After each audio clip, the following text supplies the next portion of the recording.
How you doing, guys, and welcome to my channel. Now today I'm having a look at the Sideshow Collectibles Snake Plissken from the 1981 cult classic sci-fi action adventure Escape from New York. Just having a quick look at the box, guys, before we get into the figure itself. You can see there that it does have the Escape from New York text on the front and the cobra that he has tattooed on him in the movie, and Snake Plissken written on the side. And we have some really fancy and really nice artwork on the back here. Just ignore the moustache, it's a little bit dodgy, guys, but apart from that, it's a fantastic piece of art. And just open up the box there and we get an expanded version of the same image.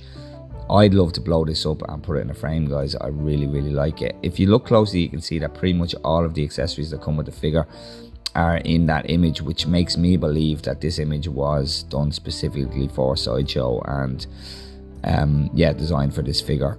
So I don't think I've seen it anywhere else. Just having a quick pan down of the figure before we get into the details, guys. As I was saying, 1981 cult classic movie set in a dystopian future New York, with one of the most iconic anti-heroes in movie history, in my opinion, Snake Plissken, aka Kurt Russell. Now 1981 was a great year for lots of reasons, but movie wise we had some good movies that year. We had Raiders of the Lost Ark, we had Mad Max 2, The Evil Dead, Stripes, Daz Boots, American Werewolf in London, Clash of the Titans, Escape to Victory, and of course we had Escape from New York, to name but a few. So yeah, like I said, 81, great year for movies. So just taking a look at the accessories that come with him, and as you can see, there is a lot of them. I can't get them all into frame. You can see his jacket at the top of the frame there, but from left to right, my usual fashion, we'll start with his Mac 10 9mm SMG. A 2014 mold, guys, I will add, so it's not too bad. You can see the original stock is missing there, and it's been replaced with this sling at the back, which is completely movie accurate and looks the part. I'll just grab one of his mags there and I'll just pop it in to show you that it is functioning, and it is a full mag. You can see it around at the top there. Looks the part. Not the most detailed mold in the world. It is Sideshow and it is 2014, but it absolutely does the job and did do the job for the day. If I just move this out of the way, you can see that it does have a functioning charging handle. It's not on a spring or anything, it is just free flowing there, and does just fall back and forth, free flowing. You can see he has his movie accurate suppressor. If I can just get focused there and slide it on. Movie accurate suppressor, looks the part, as ridiculous as it looks. It is movie accurate, and as far as I know, does add accuracy to the weapon when there is a suppressor put on it. But ridiculous as this looks and sounds, there is a rifle scope mounted to the suppressor on a Mac 10. Given its rate of fire, I don't have to explain it, guys. Absolutely ridiculous. It even looks ridiculous, but that is how it looked in the movie, and John Carpenter was rather partial to making his weapons look ridiculous. I do believe the M16s in the film don't even have any handguards on them, which is just madness. So moving on, we will just take a look at his, while I have it there, we'll have a zoom in on his 3 shurikens that come with him, completely movie accurate. He does have them, and he has his cigarette there, which is painted okay. The tip of it could be painted a little bit better. It's a little bit pink looking, but again, does the job. And then we have his life clock bracelet, I suppose you'd call it. Has 4 hours and 22 minutes left on the clock. It is a leather strap looking. It is made out of rubber, but it looks like a leather strap. You can see the little bits of detail and stitching in it, and it does have the gold accents. Really nice, really well detailed, looks the part, and completely movie accurate. And then moving on, we will have a look at his other bracelet that he wears. Now this, you can see there, it does have kind of a design of a police style eagle kind of on the front of it, and it does flip up there to, you can just see that eagle there better, and it does flip up to reveal the button that he has to press when he locates the president, so he can get extracted from exactly wherever he is. Movie accurate, looks the part. I do like the fact that it flips up to reveal the button. Wasn't a feature that I was expecting. He does have two pouches with him. I think that pouch on the left is the one for the mags, and I'm not quite sure what the pouch on the right is for.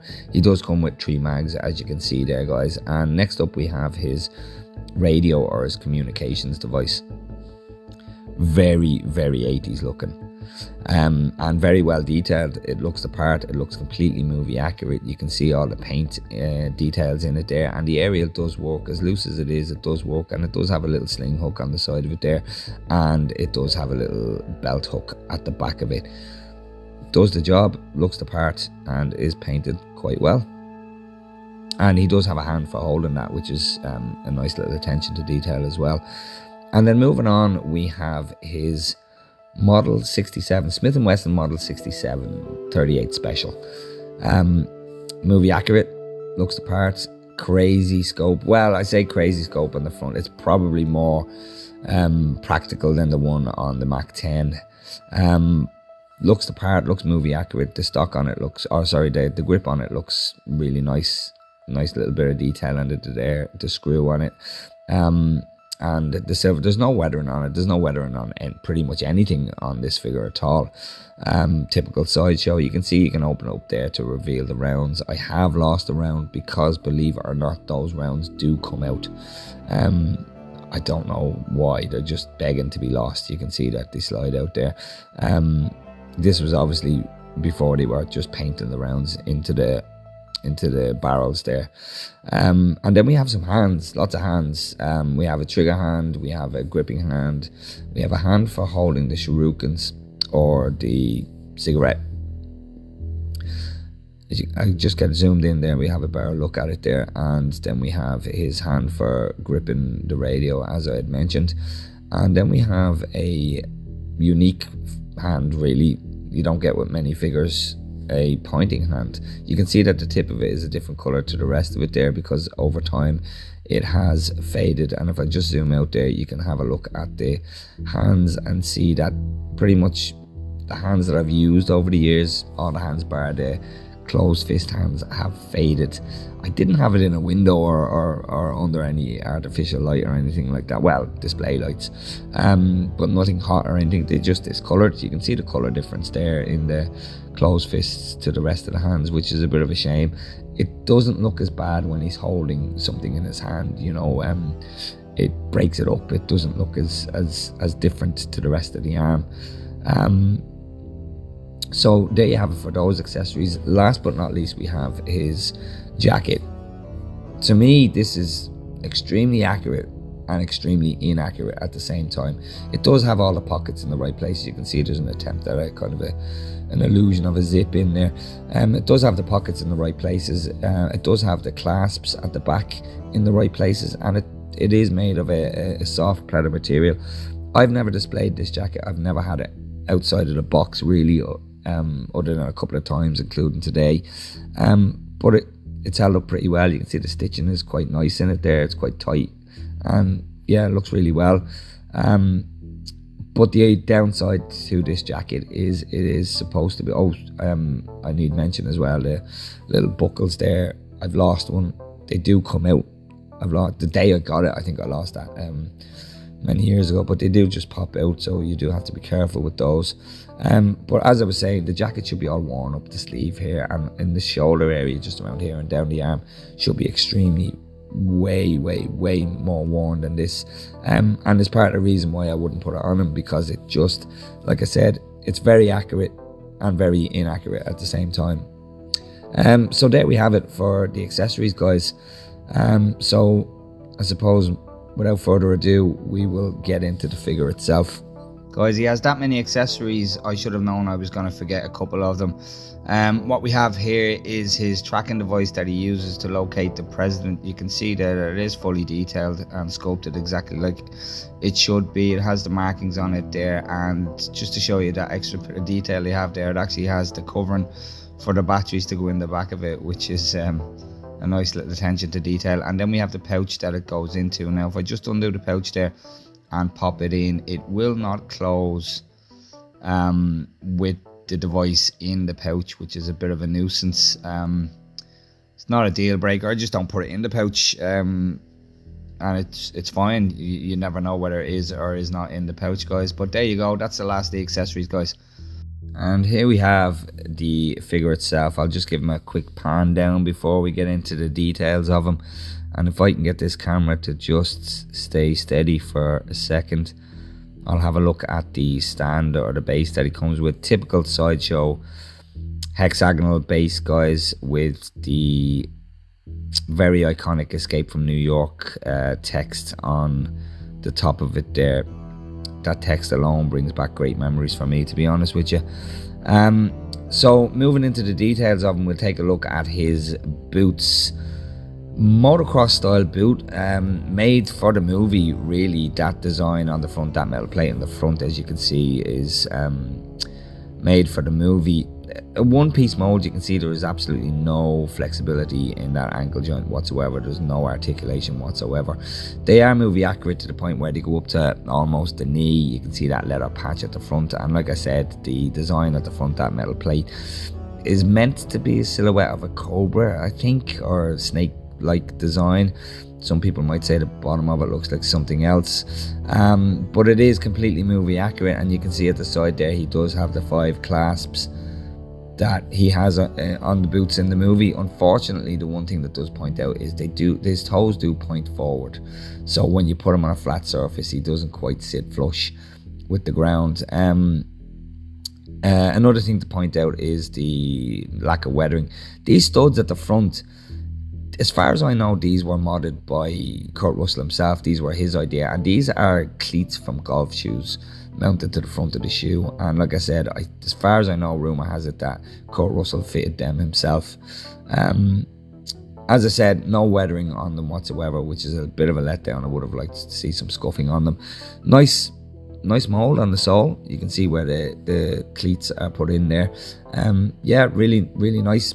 And a major part of his outfit are his footwear, to be honest with you. Those boots are a major part of his footwear, so they had to get them right. Moving on to his trousers, I'll just come out a bit there for the trousers.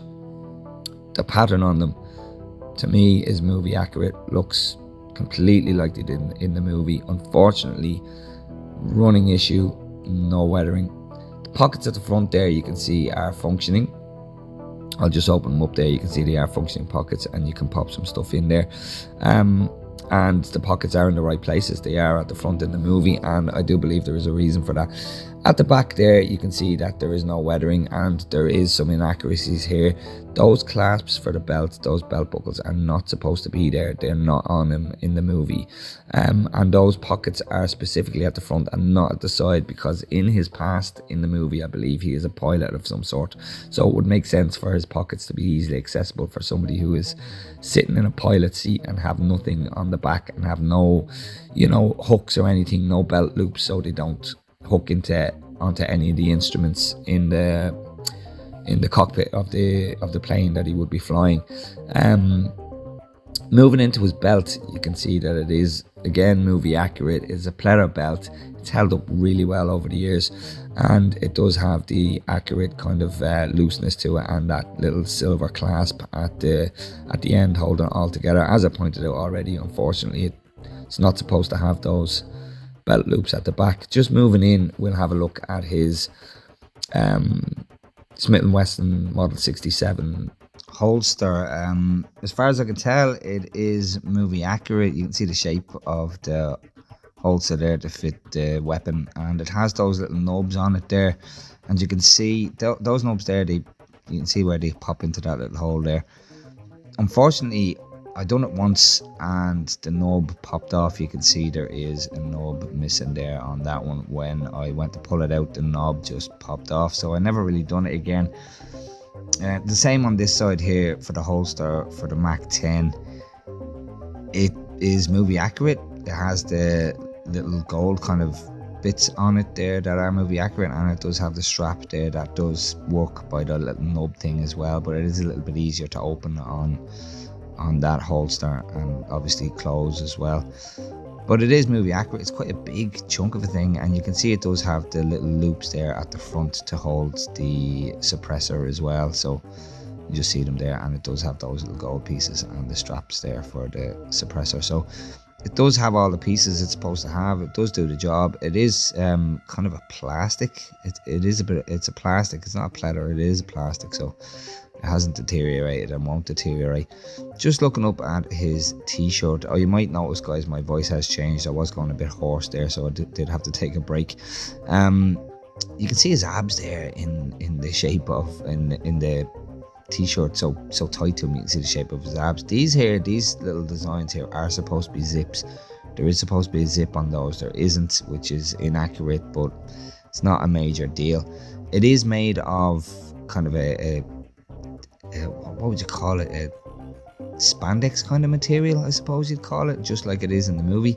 And it does have that little shimmer to it, just like it has in the movie. You can see the joints there are single jointed, which is a major negative on this figure's behalf, because he does have things that are supposed to go close to his mouth, like the cigarette or the radio, and they just won't go anywhere near his mouth.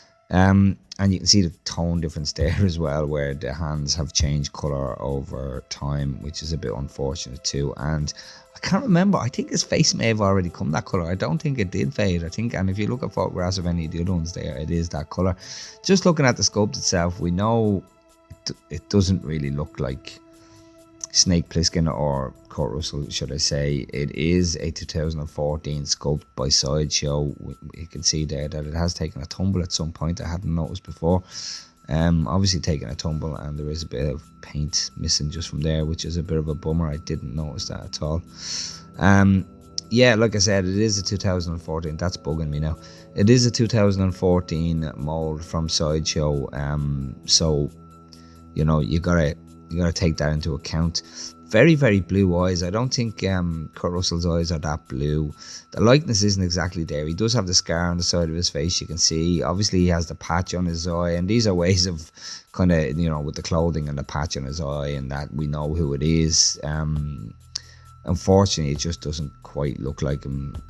Even his nose is off. I think the eyebrows are okay, they're kind of on point, but as for the shape of the overall nose and the lips and that just aren't quite right. The hair is on point. The hair looks well, and the patch as well, the string for the patch is just, there's not enough of a relief in the mold for it, so it just looks like it's been painted on. It looks a bit too flat. It doesn't look like it's actually on his head. It looks like it is literally painted onto his forehead, which isn't great. Just looking at the back of his head there to see the sculpt of the hair, to me 2014 looks really well for a 2014 sculpt, and again from Sideshow. Even by today's standard, for some third parties, they wouldn't be as good as that. So I'm not complaining about the hair at all. Even the seam lines in it are quite well hidden. You can see just that seam line there, just about, it's hidden quite well, unlike some of their other figures. And it looks quite nice. Like I said, we all see that there isn't really much of a likeness there, but we do know who it is by the rest of the, you know, the figure, by the complete figure is what I'm trying to say. I really, really do hope that Sideshow or somebody make I'd prefer if somebody other than Sideshow made a 2.0 or an updated version of him with a bit more detail and a bit more of a likeness. That would be really, really nice. Just getting in a bit closer there, guys, just before I move on to photographs. Again, it's just not quite there with the likeness. Definitely not Kurt Russell's nose. He has a very distinctive nose. The scar isn't great. It's all right. It's not too bad. You can see the little bit of texture to the beard as well, and I say little bit because it is only really a little bit of texture. It's not fantastic, and there is a subtle pinkness around the eyes and a little bit of crow's feet, as you can see. I don't know if the patch, I'd have to look back on the movie to see if the patch had that extra little kind of circular bit on the inside, whether it was exactly shaped like that. I'd be inclined to say it wasn't, but I'll have to look back and check, to be honest. But there you have it, guys. There is the Snake Plissken from Sideshow 2014 figure, I might add. So I'm going to leave you with some pictures now, guys. Please hit that like and subscribe, and keep your eye out for future content. Thanks for watching, and take care. Oh, I always forget, guys, I am going to do a comparison as well between himself and his other Kurt Russell figures that I have. You can see I have Jack Burton from Big Trouble in Little China on the left there, and RJ McCready from The Thing on the right. The Jack Burton is Sideshow Collectibles, just like the Snake Plissken, and the RJ McCready is by Mondo. Again, guys, I've said it before in my previous videos, the Jack Burton, in my opinion, looks the most like him. I do really like the Snake Plissken one, even though it doesn't have the right likeness, but neither does the Mondo. The Mondo isn't a great likeness either. It's a 2014 sculpt, you know, it only came out recently, so it does. 2024, should I say, guys, sorry. It's a 2024 sculpt, so it only came out recently, and it should be a lot better, but in my opinion it's only really, if anything, on par with the Jack Burton from 2018. But there you have it, guys. I do believe that those two bodies are the same. They're both from Sideshow, Jack Burton and Snake Plissken. So the RJ McCready one isn't really proportioned very well, and you can see the arms there are very short and they won't go any closer to his body than that. So there you have it, guys. Leave you with some pictures, and like I said, please hit that like and subscribe, and take care. Thanks a lot.